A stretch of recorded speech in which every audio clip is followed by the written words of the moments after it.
You know what Christine needs instead of being addicted to fudging the truth about her life?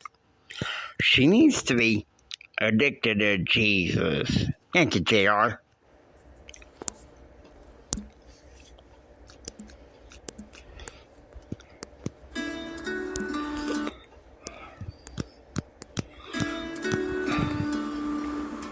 This is the J.R. Hendrick Texan Gentleman podcast that deals with the early life of my alter ego, J.R. Hendrick. This episode is in a narrated format, commentary by myself and J.R. Relax and enjoy the adventure. Take care. God bless.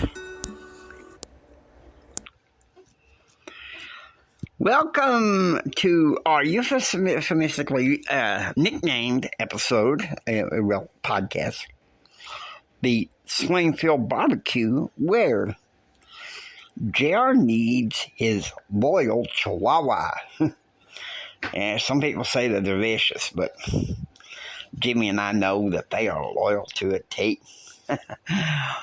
Speaking of something to drink, which does not include tea.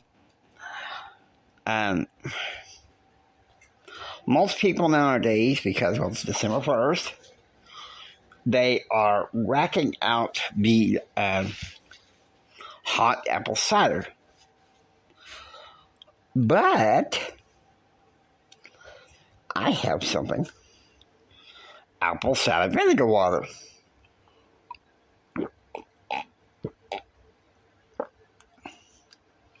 Okay.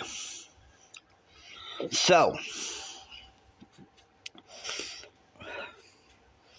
top song in the JR multiverse, Mariah Carey, Sweet Fantasy. Yeah, she's got another one that was out there that's pretty good at the same time. She had some pretty good masterpieces, didn't she, JR? Indeed she did. Okay. The government shutdown is over. So now we start. If we can get this.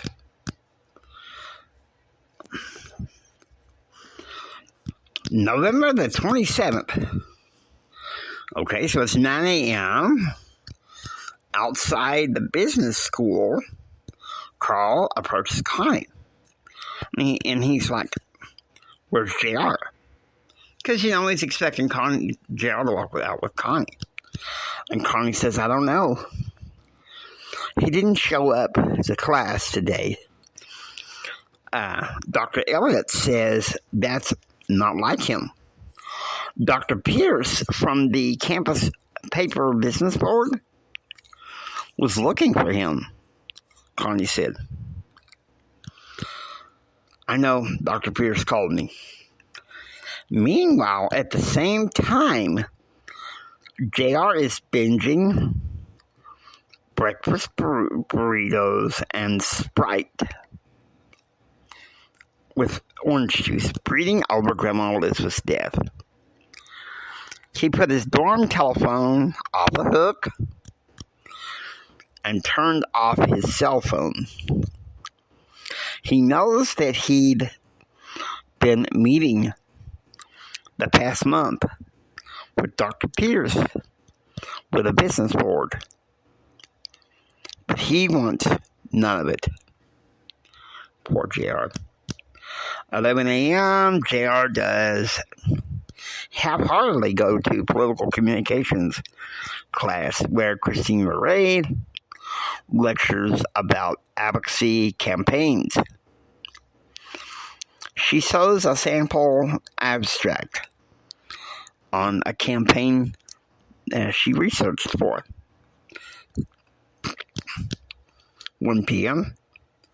Christine gets a brief break from class, and she gets a call from Uncle Carl asking if she had heard from JR. Honestly, Dr. Pierce was still trying to get a hold of him.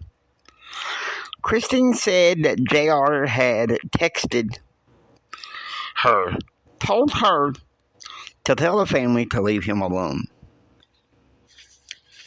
Man, JR, it was a tough time. I just didn't want to be bothered. Dr. Pierce spoke up.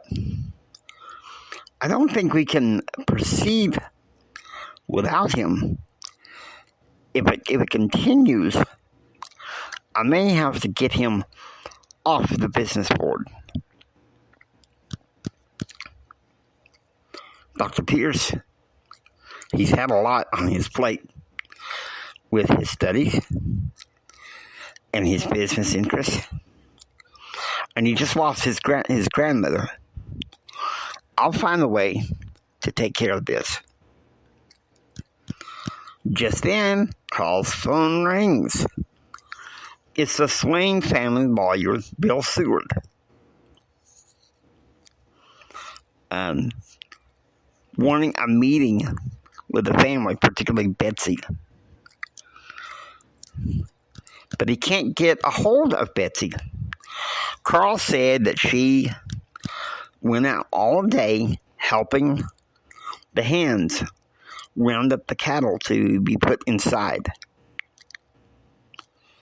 But she should be at the house tomorrow.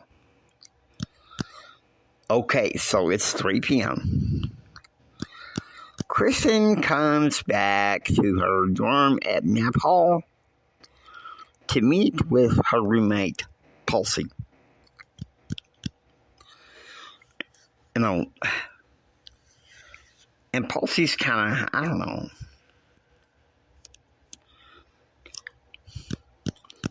She's kind of a cross between just plain untrusting. And she says to Kristen, you are going to that gospel choir dinner tomorrow, aren't you? There's going to be a guest of mine. I have just the boy for you. I'll go, but not for a man, Kristen said. And Pulsey's like, oh, come on.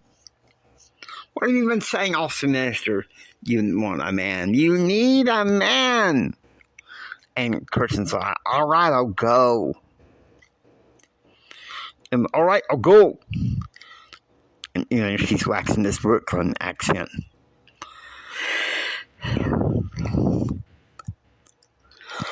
Just get the hell off my back, Jerry. I would hear the accent early on in our relationship, especially after we got married. Every time she got anxious or angry, once she waxed Brooklyn, we had a problem. Okay, so it's 5 p.m. Meanwhile, back at the ranch, at the kitchen, Betsy is there with Christine and Elizabeth Marie. And she just got off the phone with Jim, who was leaving for Virginia in the morning and then Idaho with his cousin Margaret.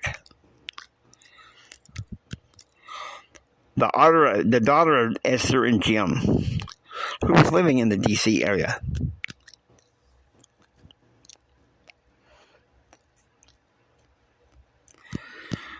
You know, I'm so tired of, and she's like, I'm so tired of looking at these sympathy cards and answering to them. She motions into the living room. Lucinda, can you just take these and answer these for me? And give them my signature stamp, Betsy said. Something's wrong with Betsy. And Christine said, I don't know what you're feeling, Mom, but something's up. Christine said, it's nothing. I feel nothing. Your grandma is asleep upstairs in her room. Let's just leave her that way. Okay, So listen, Marie says, Christine, please leave Aunt Betsy alone. And Christine says, I can't do that yet. I wonder why you think Grandma's upstairs, Christine said.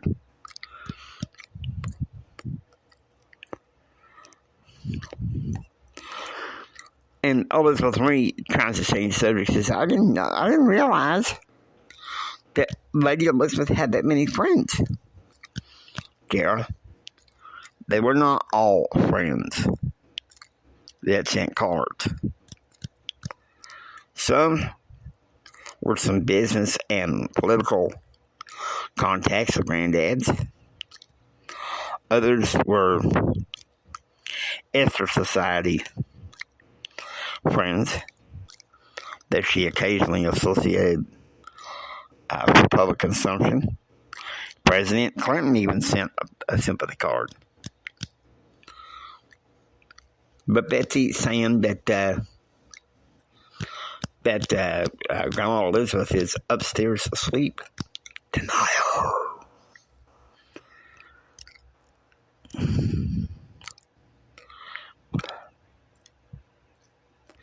$8 p.m. Christine is getting ready. Okay, no. 8 a.m. the next day. Christine is getting ready to go into the Midway Prep Chapel. And she calls JR and they go straight to voicemail. And I'm sure, Christine's thinking, man, what a dork.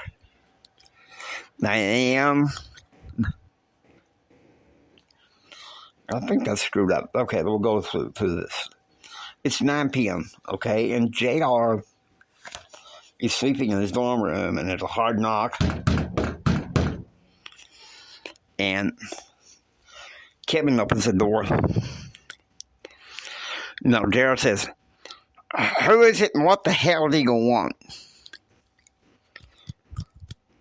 JR, let me in, Connie said, walking into his dorm room. JR, look at you. You're a mess. Why couldn't you just wait it another day? Just let me be. Can't do that. There's no use, Connie. I've been in my Karen. Grandma's gone. School life stinks. I promise you, I'll try to talk to you tomorrow. And Kevin McDonald, he walks in. He says, look, I wouldn't expect much from him for a little while. He lost his grandmother. It's been pretty bad. Give me a few days to try to recover. Okay, and Christine is getting ready to go into the Midway Prep Chapel. She calls JR. It goes straight to voicemail. And Christine is probably thinking, what a dork. Now, at the same time, JR is in his dorm writing Dr. Pearson a letter explaining that why he's not going to the board meeting today. Were you resigning? You might say that. 12 p.m. Betsy is in the kitchen where she is greeted by the Swain family lawyer, Bill Seward. Bill was hired by her father back in the 1970s and 1980s to resolve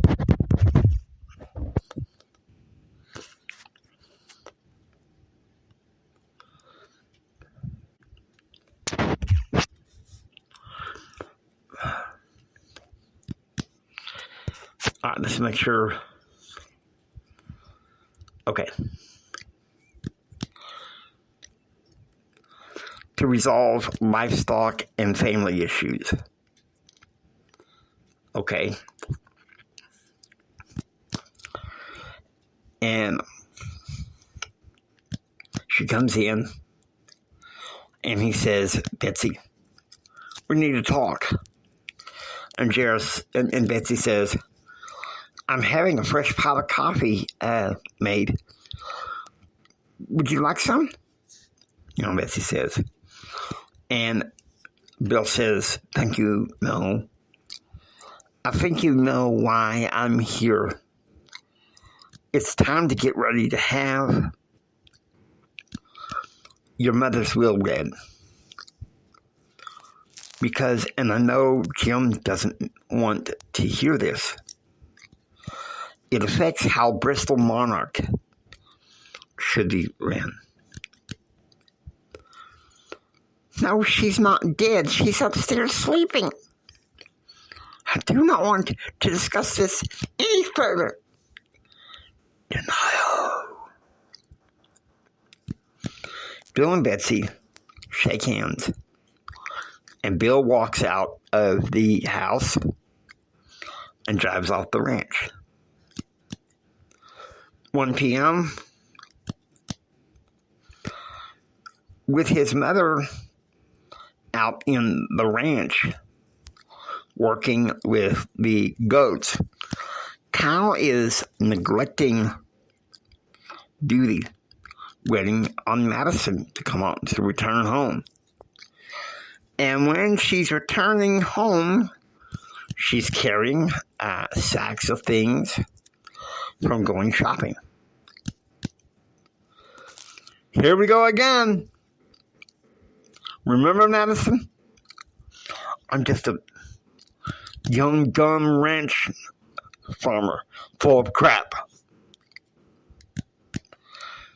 Daddy was stupid enough not to take Mama to D.C. so that we can run the ranch ourselves.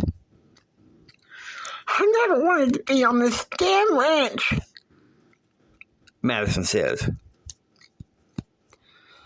He slams his fist down on the dining room table.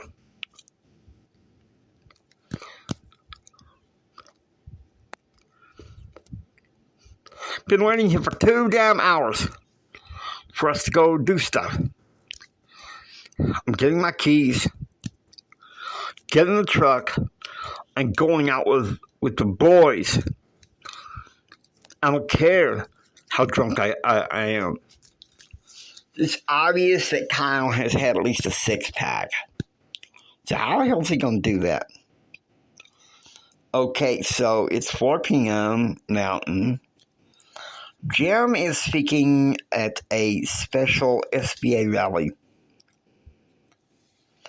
in Idaho Falls. In Idaho Falls, Idaho. Along with the governor promising his agenda of faith-based initiatives and sustainability for small business. Along with that, he announced his support for President Clinton's proposal for protections for small business. A rarity. Now it's 7 p.m., and this is, like in a church type setting, it's a formal wear, okay? But you wouldn't know that the dinner Kristen's going to because it's like a dang high school dinner. Some guy was talking about how he just dumped his girlfriend to go out with a classmate who was going to help him write his final thesis. Some girl was talking to some other girls about her boyfriend's bike or goth street cred. For some reason, Kristen feels out of place.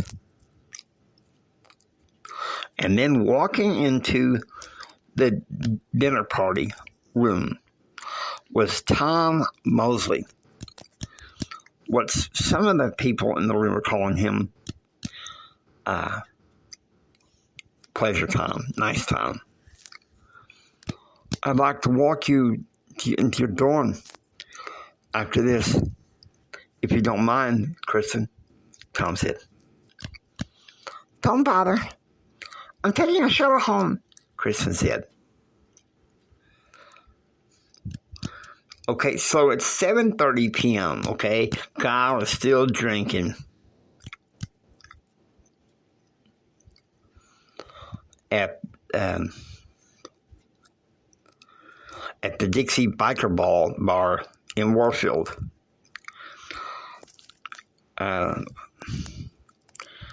When the past old flame with him, Christy walks in. I mean, can you believe this crap? Is Kyle gonna cheat? Is Kyle gonna cheat? I'm already so mad at him already that I'm just gonna go ahead and give him the dang bill. He deserves that. Go get schooled, brother. Oh, here. Phones sometimes do not like to be cooperative. And she walks over and says, "Trouble at home?" My wife thinks I'm made of money. And she won't stop nagging me to death. That's why I went out to drink with Festus and Tommy, Kyle said.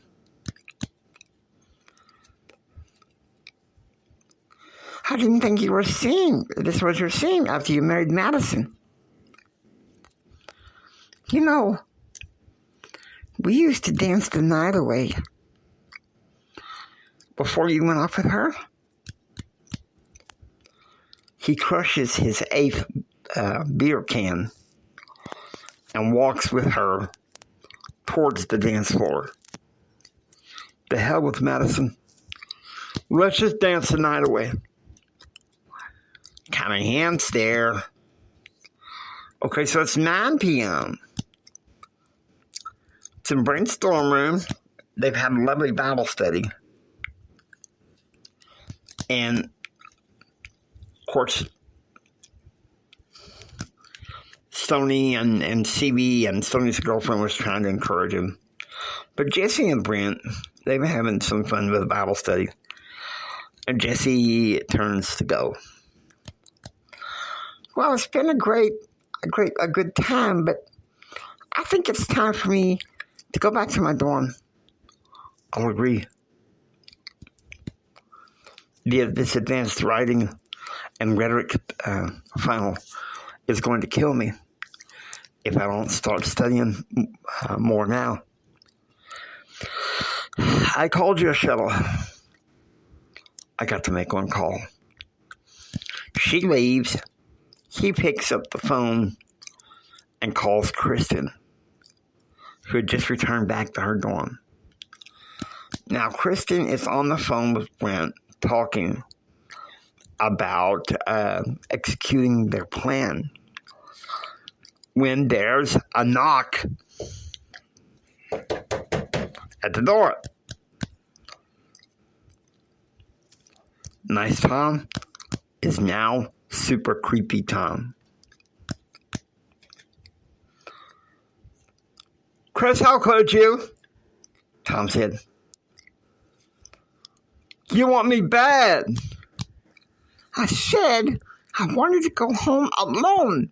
Leave me alone.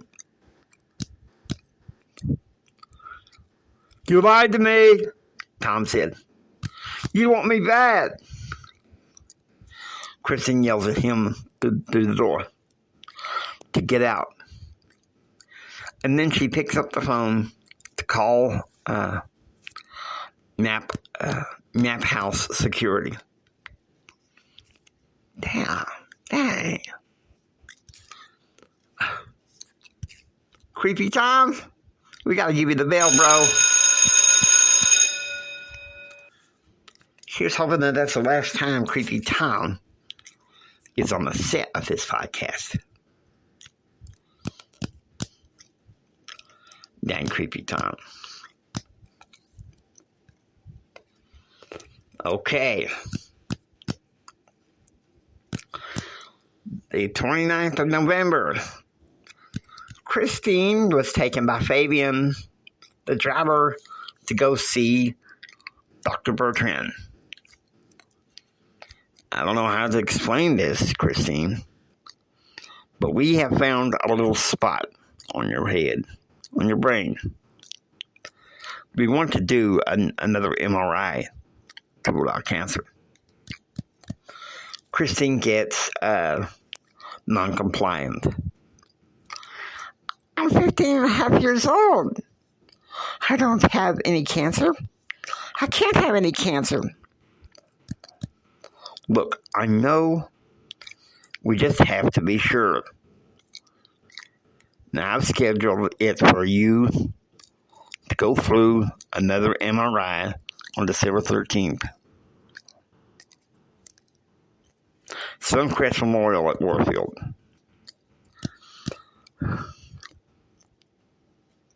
Forgive me, Doc. And Christine waxes like this. Forgive me, Doc. But I think you better speak to my mama and my daddy before you have me give any permission. I talked to them. They'll say no. Oh, Christine. Oh, man. Covering our own tracks. That's bad, Christine. You get the bill. I mean, why is she doing that? Too stoic. Okay, so it's 9:30. Christine is back on campus. And she's studying English and in the library when she turns to her friend Erica. And she says, listen, if I'm forced to do an MRI, you look like me. Would you go for my ID and do it for me? And Erica's like, no, I'm not a masochist like you, Christine. Come on. I know your mother. When we were young, since she hated two-faced people, don't be like that. Whatever, Christine says, walking away. Okay, so it's 11 a.m. Central. At Dunlap's restaurant in Odessa, Elizabeth Marie and Frank are having lunch.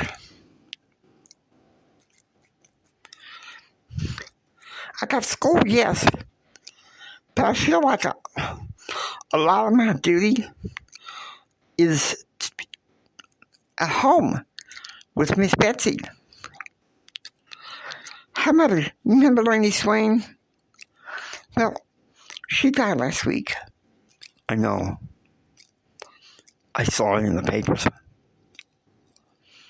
Man, Elizabeth, you should really consider checking to see if you got your LSAT scores. You said law school was important to you. Okay, Frank is trying to deflect. Okay? He's a good guy in some ways. He's suggesting that to try to keep, Elizabeth Marie from being totally upset. Because, even though Grandma Elizabeth was a Swain, because of Betsy, the Hendrick family is now in mourning. And Elizabeth Marie says, well, that was when we were together. And he said, well, you graduate within a little over 5 months. What are you going to do then? And she says, Uncle Jim will give me something to do. Okay.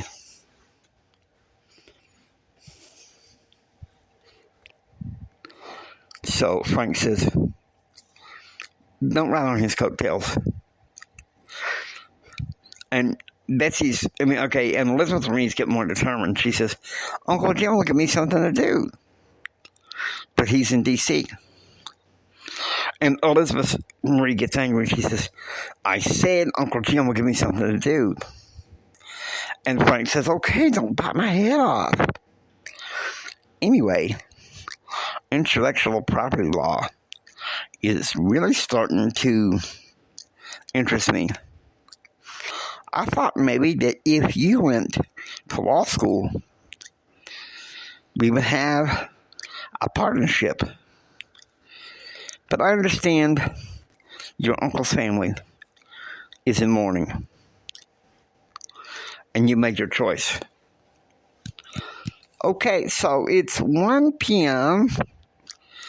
Betsy is in the kitchen with Christine, who was allowed to come home for lunch because she had a slight headache. Yeah. I bet Christine is playing hooky. The ranch telephone rings. It's JR. And Betsy says, JR, how is school?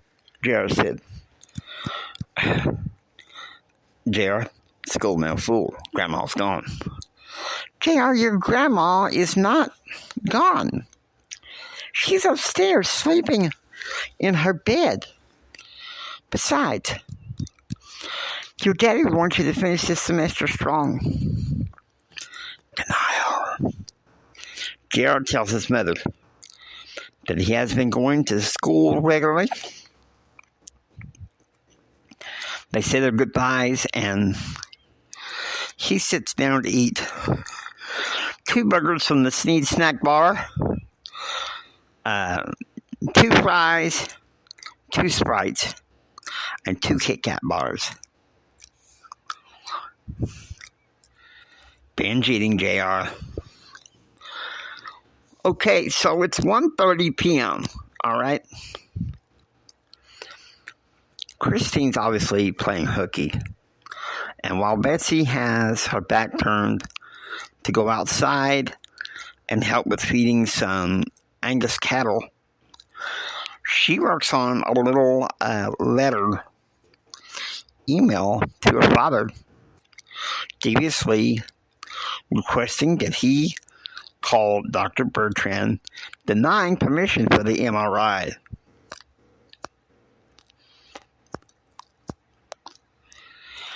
She thinks she's bulletproof because daddy. 1:45 p.m. You know what? Let's drink to her thinking that she's bulletproof. Yeah, let's find this our glass and have a toast to my sister thinking that she's all bulletproof.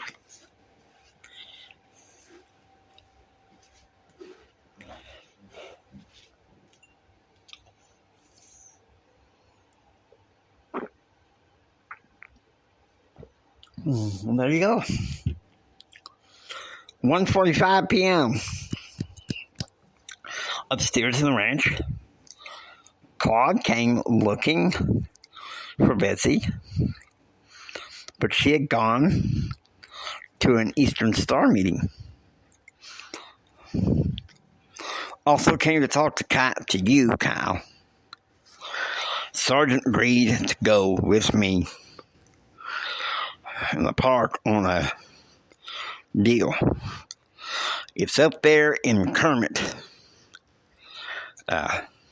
in Eunice.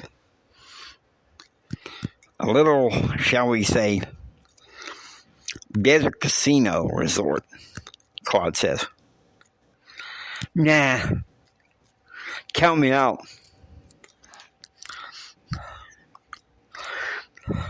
I wanted them sassy idiots. Did not even Madison want. So it's obvious that Kyle is sleeping off his drunk. And he's still acting stupid and walking out.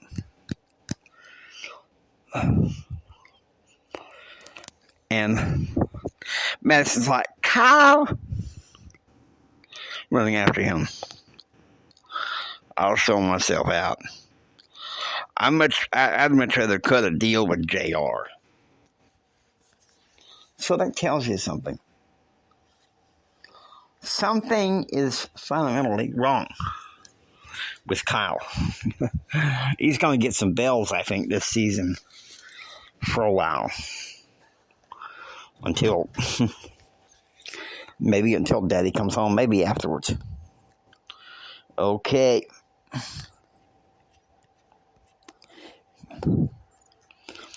$3 p.m. Carl is asked to meet with Bill Seward at the Texas Tech Business School.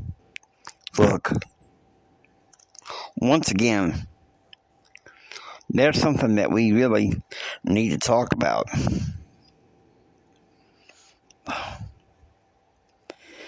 The kids, the grandmother's will, it needs to be put in probate, which it already are done. And at some point, it needs to be read. Try talking to Betsy, Carl said. Heck, she won't even discuss it. This is serious, Carl.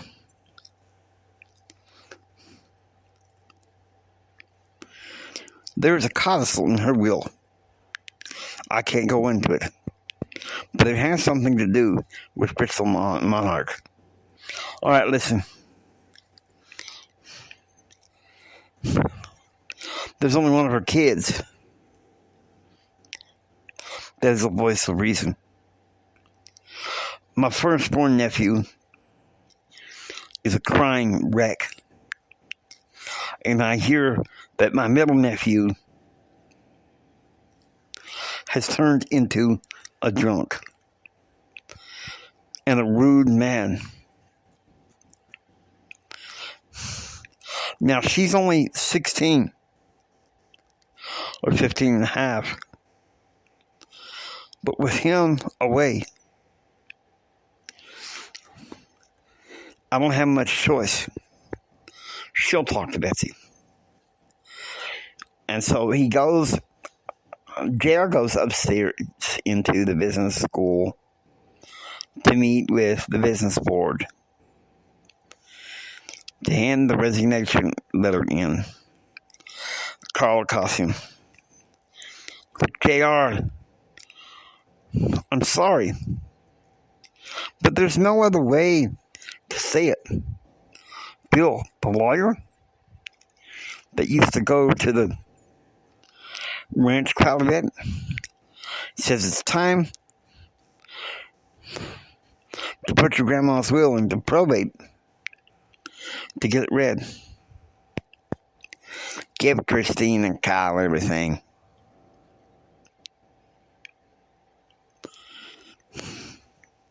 Mama hurts just like I do of her grandma being gone. And everybody circling around like a vulture. I'm done, JR says, crying, dropping the letter and walking out of the building. Now, at the campus newspaper, Daily Redder Newsroom, Brent gets a lead on a story about Congress discussing a possible second shutdown.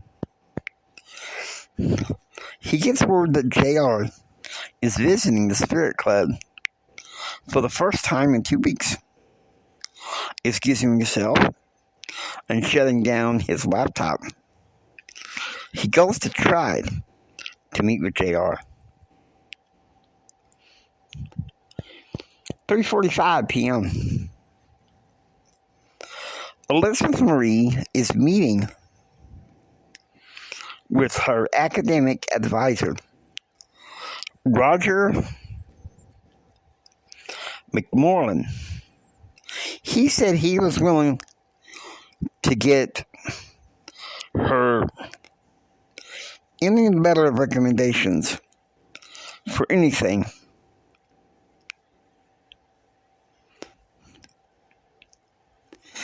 Or even a job, or any think tank job. One in particularly she was thinking about was a job at the Center for Policy and Innovation with Dr. Lee Weiss, who is specializing in Christian faith, business, and economics. 5 p.m., JR sitting down alone, having fish sticks for dinner, and Sprite when Brent comes and sits down. JR, are you okay? Brent said. Takes brains to say the obvious. You missed some classes? You go to the Bible study there, and now even Stoney tries to help you. You can even go see Dr. Pierce for the business board. I quit the business board. I got class, Brent. I'm running late, JR said, crying and walking away.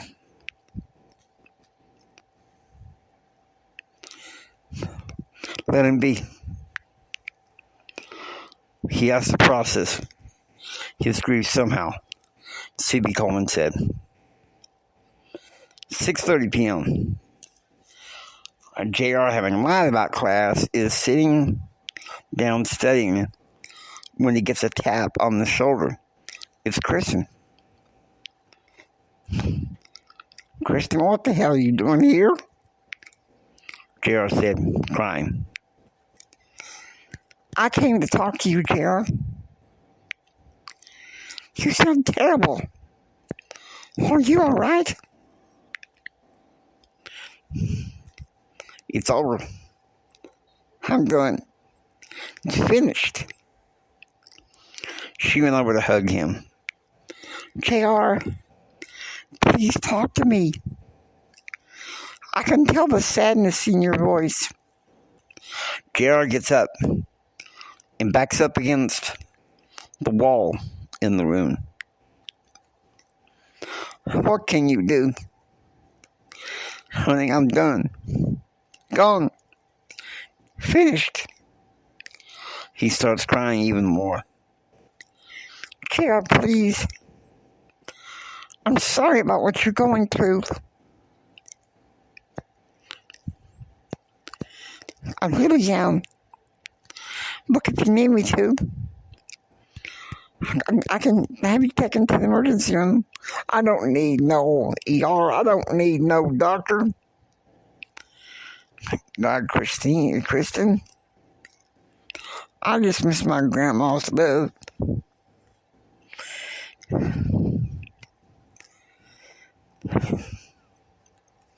JR, I remember I fell into Kristen's arms and wept bitterly. She held me for what seemed to be about 30 minutes. It's the 30th, it's 3 a.m.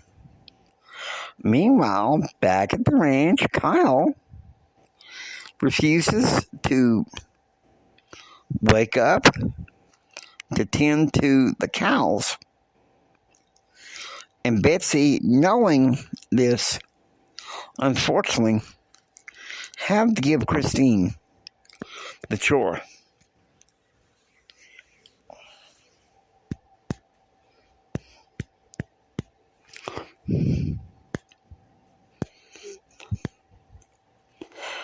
"5 a.m. Mountain.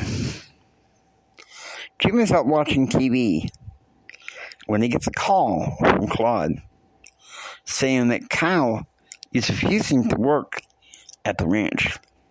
Chagrined, Jim states that other members of family could whip him into shape and do certain jobs for him. 6:30 a.m. Eggs, bacon, cinnamon toast are for breakfast as JR goes into the Spirit Club and sits down with Brent, Connie, and C.B. Coleman. "Welcome back to the land of the living, JR," Connie said. I really still ain't doing too good. Grandma's gone. Haven't heard a damn thing from my daddy.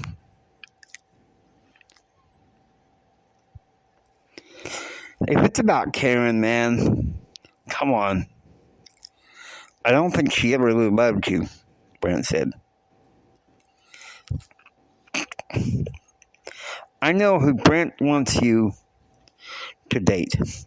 It's Kristen Haig," Sylvia said. "I like that girl. To tell you the truth, I almost think I really love her. But I ain't ready."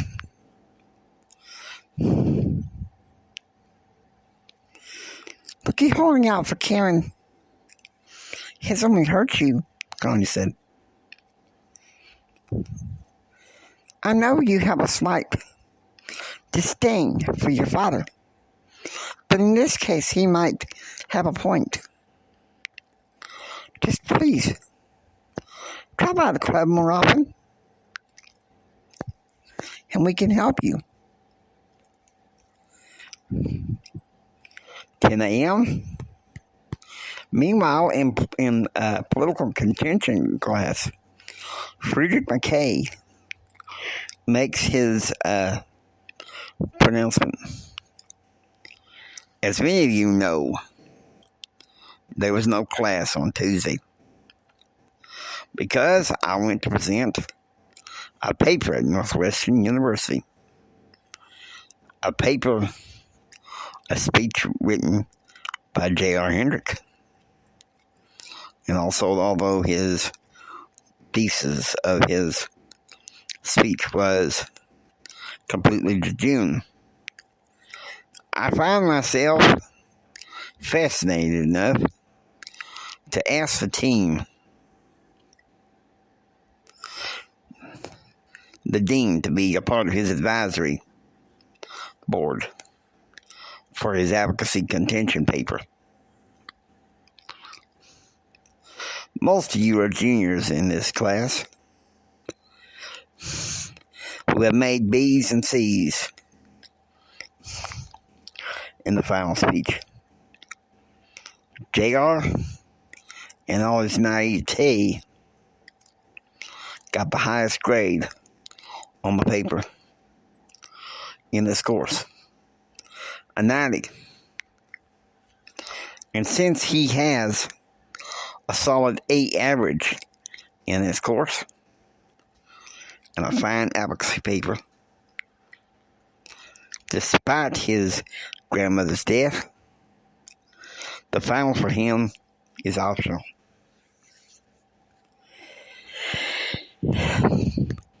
1 p.m. Central. After class and lunch, Jay arrives at his suite at Gordon Hall to find the living room completely redecorated. Sitting down with him was Kevin and Stoney. Come on. I sense the competition within the department, JR. I mean, I may be studying business economics, but I also have an emphasis in public affairs.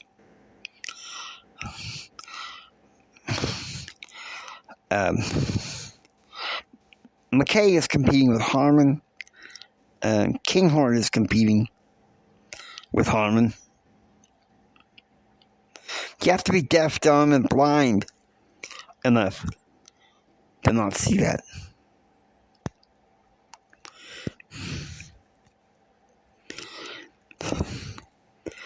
Connie was in your class this morning when McKay called you naive. He's naive, Stoney said. It was the last day to see him until the pieces. So what? Jared said. Brent walked into the room. Not so fast, Hendrik. Remember? Next Thursday? Dead Day? The Public Affairs Society Christmas party upstairs in Smith Hall. We drew a name for you. And you need to get Friedrich McKay some golf accessories.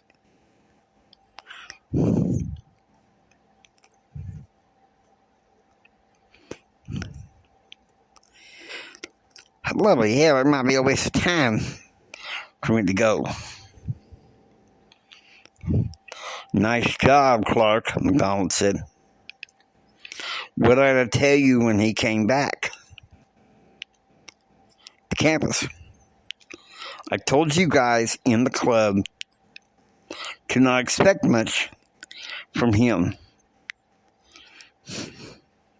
Sure, he'll go to the Bible studies, but leave him be.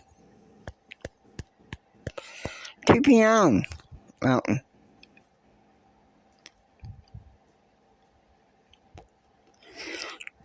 Jim arrives in Boise, Idaho, in the freezing rain with his dream team.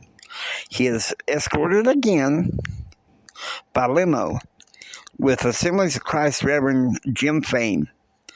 Fain had been a reverend for the Rexford, Boise area since 1981. He would be released on December, in January of 96. Okay.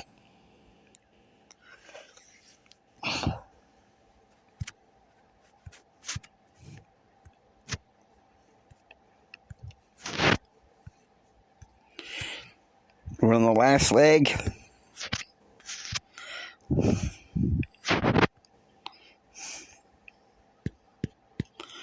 Okay.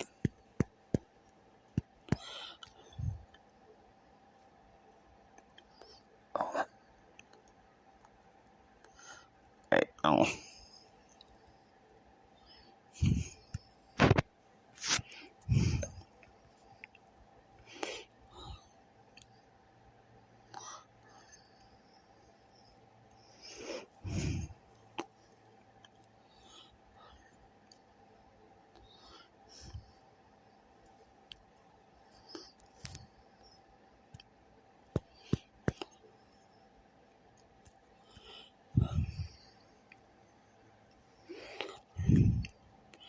Okay, December 1st, 8 a.m. JR shows up at public policy class when Dr. Elliott walks into the lecture hall. First, I want to say that I am saddened to report that J.R. Hendrick has resigned from the Daily Raider Business Board permanently. Loss of his grandmother has been tough. He needs your prayers. Secondly, I'm going to hand each of you this small book that is all the research that you've learned this semester.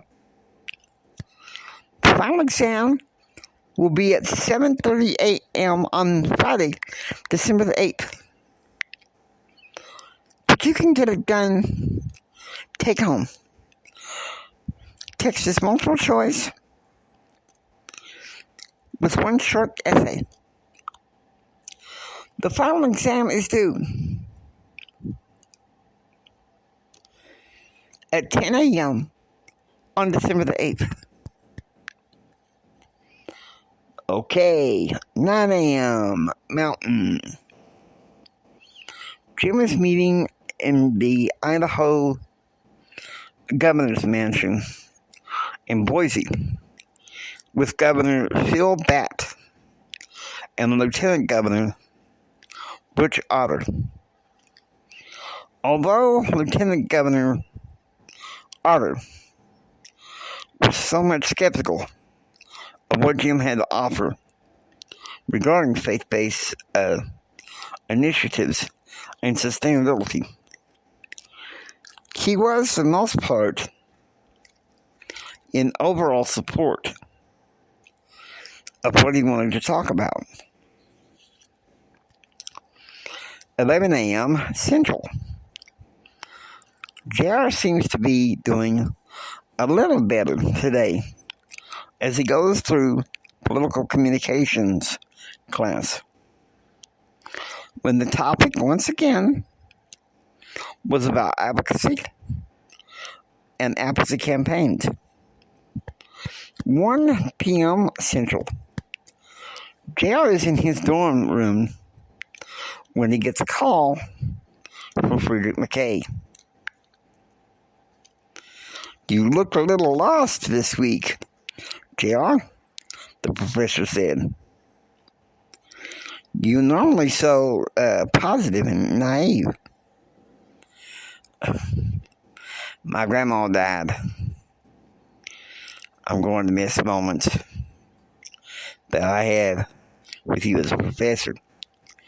Having a chance to shake your hand and the chicken fried steak dinner we had Halloween," Gerald said. "Yeah, well, I'm not done with you yet. I'm your advocacy defense consultant, along with Dr. Harmon, Dr. Kinghorn, Dr. Wild, along with the dean. We just need one more person, and we'll get that soon. I mailed them your paper on judicial reform. Nice job, JR. A+ work. I like it so much that the final is optional. In fact, I don't even think you should take the final. That should ease the burden. Don't count yourself out. Don't count yourself out yet, son. I can see through you. You have a 20 to 80 page advocacy contention paper next semester, along with defense. I have the best expectations of you. Come to my office, 9:30, January 12th. Don't disappoint me. 3 p.m. Eastern. Okay, we're done with, we're going to start with the next episode after that. I give this episode, 3.5 vinegar waters. And the keys to Kyle's truck, because he shouldn't have been drinking. JR, 3.5 vinegar waters and a spot on the paper's business board. All right, JR. Thank you, guys. Hope you enjoy listening to the J.R. Hendrick Texan Gentleman. If you like what you hear, please subscribe. Become a part of the adventure. This is the James Hendrick Empowerment Network saying until next time, get ready for the rest of the story. It sure gets a little bit more interesting from here. Little bumpy,